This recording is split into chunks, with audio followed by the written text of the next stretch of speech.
Good evening, everyone, and welcome to week number 10 of Football Frenzy, brought to you by West Virginia University at Parkersburg.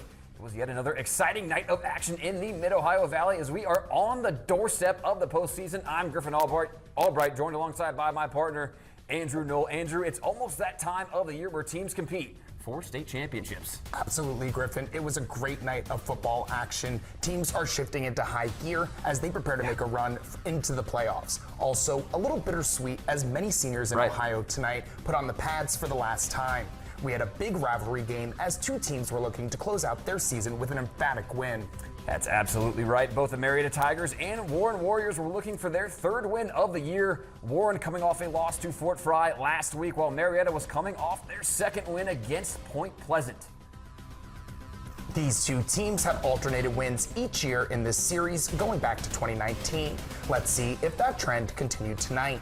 Yes, sir. Out to Marietta. Marietta's own Owen Riley goes deep to Damian Goley for the touchdown. It's 7-0 Marietta in the first.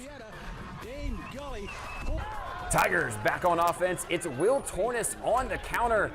Goes 20 yards for the touchdown. It's 13-0 Marietta in the second. Following kickoff, it's Tanner Pepper taking it at the 24-yard line. He takes it inside up the 20-yard line to set up the Warriors very nicely. Then Pepper again.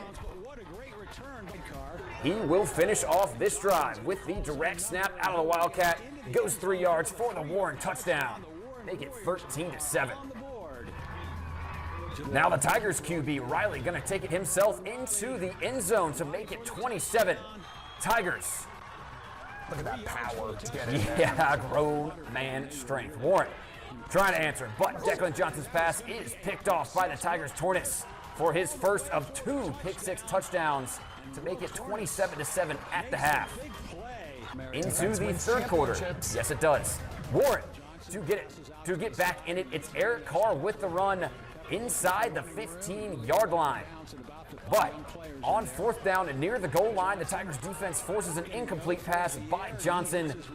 Into the fourth quarter we go. It's 42-7.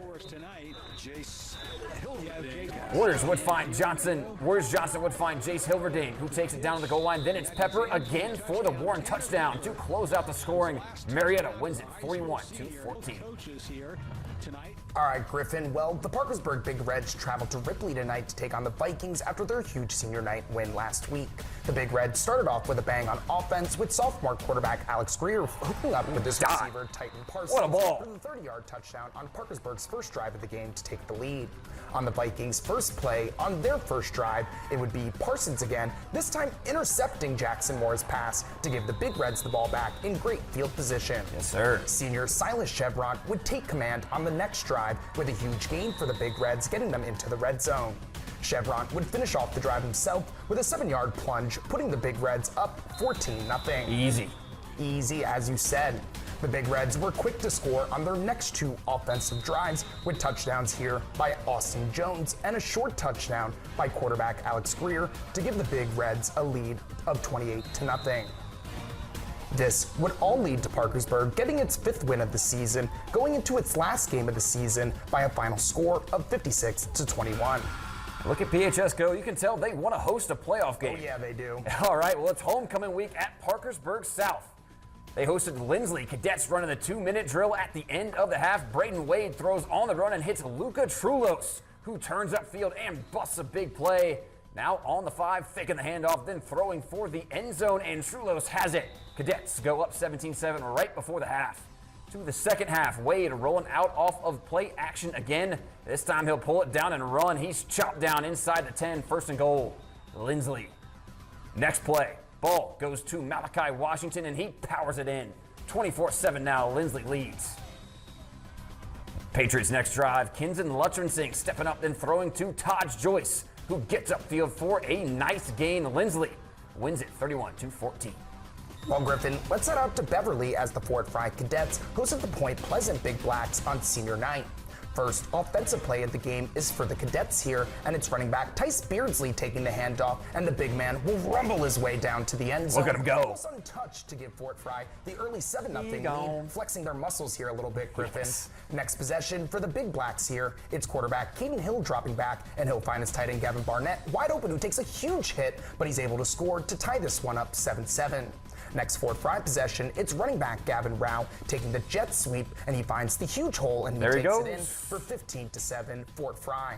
Fort Fry would start to flex their muscles a bit as Kanan Bradford takes the handoff right up the middle as they score and extend that lead to 23-7. Then they would go on to dominate this one by the final score of 46-14 and improve their record to 8-1 on the season.